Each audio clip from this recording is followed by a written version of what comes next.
अस्सलाम वालेकुम दोस्तों, अरशद अमान होमी स्टूडियोज़ में आपको खुश आमदीद कहती हैं। हमें कभी कभार क्लाइंट कुछ ऐसे क्वेश्चन करते हैं जो डेफिनेटली वो रियल एस्टेट के इन्वेस्टमेंट के हवाले से सोच रहे होते हैं, प्लान कर रहे होते हैं और उस हवाले से क्वेश्चन करते हैं। और हम जब उन्हें रिप्लाई करते हैं तो बाज़ औक़ात थाट ये आती है कि क्यों ना इसी टॉपिक को आप सारे लोगों के साथ शेयर किया जाए, क्योंकि तकरीबन मेजॉरिटी लोग उसी तरह की फेज़ से गुजर रहे होते हैं, उसी तरह की चीज़ें सोच रहे होते हैं। तो पिछले दिनों कुछ क्लाइंट्स ने हमसे पूछा कि जिस तरह से अभी पाकिस्तान में इकनॉमिक सिचुएशन चल रही है, आप रियल एस्टेट के फ्यूचर को किस तरह देखते हैं कि आने वाले जो साल हैं उनमें रियल एस्टेट किस साइड पे जाएगी। तो आज इसी टॉपिक पे डिस्कशन करते हैं और इस टॉपिक पे मुख्तलिफ पॉइंट डिस्कस करेंगे। सबसे पहले हम इश्यूज़ डिस्कस करेंगे कि इस वक्त रियल एस्टेट के इश्यूज़ क्या चल रहे हैं। उसके बाद हम जाएंगे कि किस साइड पे रियल एस्टेट हमें नज़र आ रही है, आने वाले टाइम में किस साइड पे ज़्यादा इन्वेस्टमेंट होंगी, कौन सी एरियाज़ ऐसी होंगे जहाँ पे इन्वेस्टमेंट ज़्यादा होगी, जहाँ पे एक्टिविटी ज़्यादा होगी। और उसके बाद मैं फिर आपको रेफरेंसेस दूंगा कि ये जो सारी रिसर्च है ये इन रेफरेंसेस के बेसिस के ऊपर है। तो सबसे पहले हम डिस्कस करते हैं कि इस वक्त रियल एस्टेट के चैलेंजेस क्या हैं, क्या इश्यूज़ चल रहे हैं। उनमें अगर आप देखें तो एक तो ये है कि आप पाकिस्तान के किसी भी बड़े शहर से जब गुजर रहे होती हैं तो आपको अक्सर औकात इस वक्त रियल एस्टेट मार्केटिंग प्रोजेक्ट की मार्केटिंग के साइनेज नज़र आ रही होती है, उनके बहुत बड़े बड़े साइन बोर्ड नज़र आ रहे होते हैं। आप सोचती हैं कि क्या वजह है कि हर बंदा इस वक्त प्रॉपर्टी में दौड़ रहा है, प्रॉपर्टी की मार्केटिंग हो रही है, मुख्तलिफ प्रोजेक्ट आ रहे हैं। लेकिन दूसरी साइड पे जब हम देखते हैं तो हम देखते हैं कि रियल एस्टेट की प्राइसेस इतनी ऊपर चली गई हैं कि मिडिल क्लास के लिए अफोर्ड करना मुश्किल हो रहा है। इवन कई प्रोजेक्ट जो इंस्टॉलमेंट्स पे ऑफर कर रहे होते हैं इन्वेस्टमेंट, वहाँ पे भी मिडिल क्लास कम्युनिटी का अफोर्ड करना मुश्किल हो रहा है। उनकी परचेजिंग पावर से रियल एस्टेट निकलती जा रही है।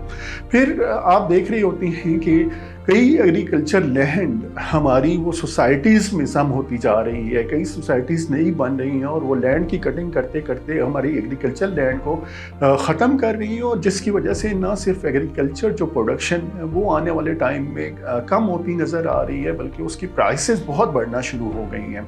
और दूसरी साइड पे हमें ये आवाज़ भी उठती नज़र आ रही है कि रियल एस्टेट में जब आप प्लॉट्स में इन्वेस्टमेंट करते हैं और ओपन प्लॉट कोई इकनॉमिक एक्टिविटी जनरेट नहीं करते, तो कई लोग हमें और इस वक्त ये आवाज़ बहुत ज़्यादा उठ रही है कि ये जो आपकी सारी इन्वेस्टमेंट पार्क हो रही है ये नॉन प्रोडक्टिव पार्क हो रही है, इस पर कोई इकनॉमिक एक्टिविटी जनरेट नहीं हो रही।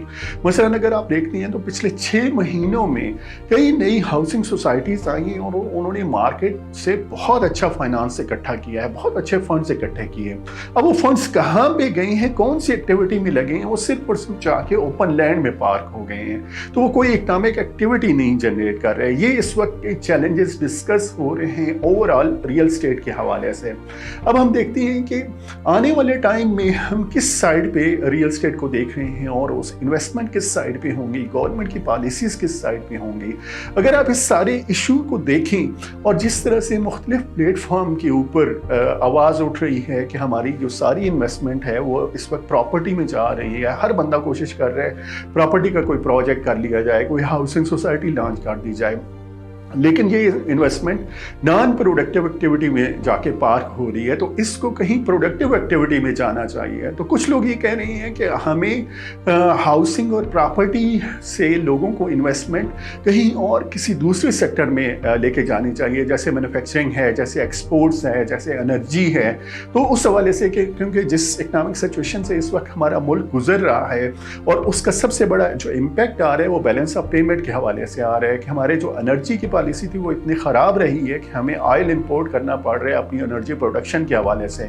उसके अलावा हमारे बैलेंस ऑफ पेमेंट इतना ज़्यादा डिस्टर्ब है कि हमारी एक्सपोर्ट्स कम है और इंपोर्ट बेतहाशा हैं। और आपने सुना होगा कि गवर्नमेंट ने कई इंपोर्ट्स पे पाबंदी लगाई है।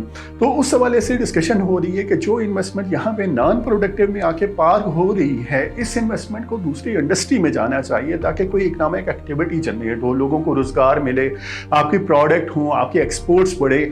और और आपकी इंपोर्ट्स कम हो। जो बैलेंस ऑफ पेमेंट को अगर आप देखती हैं तो दो साइडों पे अगर कोई एक चीज़ आप कर लेते हैं, मसलन अगर आप एनर्जी की तरफ इन्वेस्टमेंट करती हैं तो सोलर एनर्जी में सोलर पैनल के प्रोडक्शन यूनिट में अगर जाके इन्वेस्टमेंट करती हैं तो वो आने वाले टाइम में बहुत रिवार्डिंग हो सकता है। इकोनॉमिस्ट भी सजेस्ट कर रहे हैं, बिजनेसमैन भी सजेस्ट कर रहे हैं कि इस तरह की इन्वेस्टमेंट्स होनी चाहिए।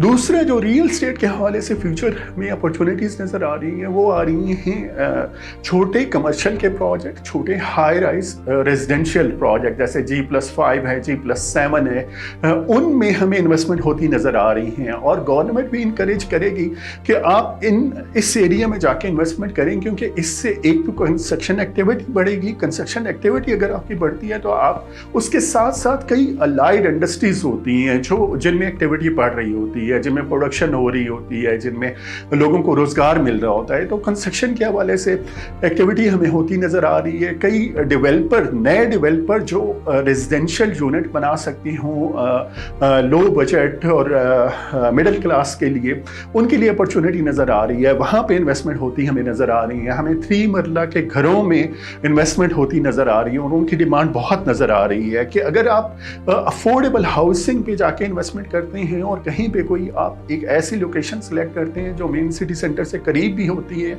और जहां पे आप बहुत मुनासिब प्राइसेस पे और लॉन्ग टर्म इंस्टॉलमेंट्स के ऊपर लोगों को रेजिडेंशियल फैसिलिटीज ऑफर करती हैं, तो वहां पे इन्वेस्टमेंट हमें बहुत नज़र आ रही है और वहां पे फ्यूचर में होगी भी सही, क्योंकि जिस तरह से गवर्नमेंट अपार्टमेंट्स में इंकरेज करने जा रही है वहां पे टैक्सेस कम हो रहे हैं। और फिर गवर्नमेंट हमें नज़र आ रही है कि गवर्नमेंट पे प्रेशर आएगा कि आप ओपन प्लॉट्स पे टैक्सेस बढ़ाएं, और एक स्टेज ऐसी आएगी कि यहाँ पे ओपन प्लॉट पे इतने टैक्सेस लग जाएंगे कि सिर्फ वही लोग अफोर्ड कर सकेंगे जो अपना घर बनाना चाह रहे होंगे। इन्वेस्टर के लिए वो एरिया रिकमेंडेड नहीं होगा या वो इतना सूटेबल अट्रैक्टिव नहीं होगा। दूसरी साइड पे फूड के जब क्राइसिस बढ़ेगा, तो जब फूड की प्राइसेस बढ़ेंगे तो फूड में लोगों को अट्रैक्शन नज़र आएगी और वहाँ पे इन्वेस्टर चले जाएंगे। तो ये ओवरऑल एक रियल स्टेट का फ्यूचर हमें नज़र आ रहे हैं कि कंस्ट्रक्शन एक्टिविटीज़ बढ़ेंगी, कमर्शियल की जो बिल्डिंग्स हैं G+5 है, G+7 है, वहाँ पे एक्टिविटी हमें होती नज़र आ रही है, लेकिन हमें ओपन प्लाट वाली साइड पे एक्टिविटी बहुत कम नज़र आ रही है। वहाँ पे शायद डेवलपर्स को और मार्केटिंग कंपनीज को, रियल स्टेट एजेंसीज को कई चैलेंजेस आए उन ओपन प्लॉट्स की सेल के हवाले से। तो ये है ओवरऑल फ्यूचर रियल स्टेट के हवाले से। मैंने इसी तरह से वीडियो के स्टार्ट में आपको कहा था कि इस वीडियो के 3 कंपोनेंट हैं। पहले कंपोनेंट है कि हम रियल स्टेट के चैलेंजेस डिस्कस करेंगे जो इस वक्त हमारे सामने हैं। उसके बाद हम देखेंगे कि फ्यूचर में किस साइड पे एक्टिविटी होती नज़र आ रही है। और थर्ड में रेफरेंसेस आपके साथ शेयर करूंगा जिनके बेसिस पे मैं सारी ये इंफॉर्मेशन आपके साथ शेयर कर रहा हूँ।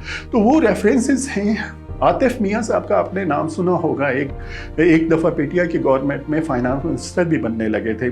उनका एक पॉडकास्ट है, आप वो सुने, उससे सारी इन्फॉर्मेशन आपको मिल जाएगी। उसके बाद एक्स जो फाइनेंस मिनिस्टर है मिफ्ता इस्माइल साहब, उनका पॉडकास्ट है, वो आप सुने, उसमें आपको इन्फॉर्मेशन काफ़ी हद तक मिल जाएगी। फिर कुछ और इकनॉमिक पॉडकास्ट हैं, वहाँ से आपको इन्फॉर्मेशन मिल जाएगी और ओवरऑल आपको जो पिक्चर बनती नज़र आएगी वो इसी तरह की होगी जो मैंने आपके साथ डिस्कस की है। इसके अलावा कुछ मज़ीद पॉइंट्स इस तरह के हैं कि जिस तरह से आपको पाकिस्तान में अमेज़ॉन का बबल बस्ट होता नज़र आ रहा है और हमारी यूथ काफ़ी डिस्टर्ब है जो अमेज़ॉन साइट पे गई थी और उन्होंने बहुत महंगी ट्रेनिंग हासिल की थी और इस वक्त उनका जो सक्सेस रेट है वो 2% है। वो यूथ हम एक्सपेक्ट कर रहे हैं कि उसमें से मेजॉरिटी पोर्शन वापस रियल स्टेट में आएगा ताकि रियल स्टेट में कुछ वैल्यू एडिशन हो। तो उनका जब इंडक्शन होगा रियल स्टेट में तो हम एक्सपेक्ट कर रहे हैं कि एक अच्छा वैल्यू एडिशन होगा रियल स्टेट सेक्टर में, रियल स्टेट के इकोसिस्टम में, और आईटी के हवाले से हमें काफ़ी डेवलपमेंट नज़र आ रही है। फिर गवर्नमेंट की तरफ से हमें रिस्ट्रिक्शंस और काफ़ी स्ट्रांग मॉनिटरिंग नज़र आ रही है आने वाले पीरियड में कि गवर्नमेंट कोशिश करेगी कि रियल स्टेट सेक्टर को क्लोजली मॉनिटर किया जाए ताकि जो बहुत बड़ी इन्वेस्टमेंट रियल स्टेट में जाके पार्क हो जाती है वो कुछ ऐसी इंडस्ट्रीज में जाके पार्क हो जो हमारे इकोनॉमिकली अच्छी एक्टिविटीज़ जनरेट कर रहे हों। तीसरा, रियल स्टेट की जो एक्टिविटी डेफिनेटली पॉजिटिव साइन आना शुरू होंगे वो शायद नेक्स्ट ईयर 23 के Q3 से ऑनवर्ड आना शुरू हो जाएंगे। जैसे ही इलेक्शन के अनाउंसमेंट होती है, इलेक्शन होते हैं, नई गवर्नमेंट आती है, उसके बाद पॉजिटिव साइन आना शुरू हो जाएंगे। तो ये थे चंद पॉइंट्स जो मैंने आपके साथ डिस्कस करने थे। आप हमें कांटेक्ट कर सकते हैं हमारे यूट्यूब चैनल के थ्रू, हमारे फ़ोन नंबर के थ्रू और हमारी वेबसाइट के through. Keep in touch. Thank you so much.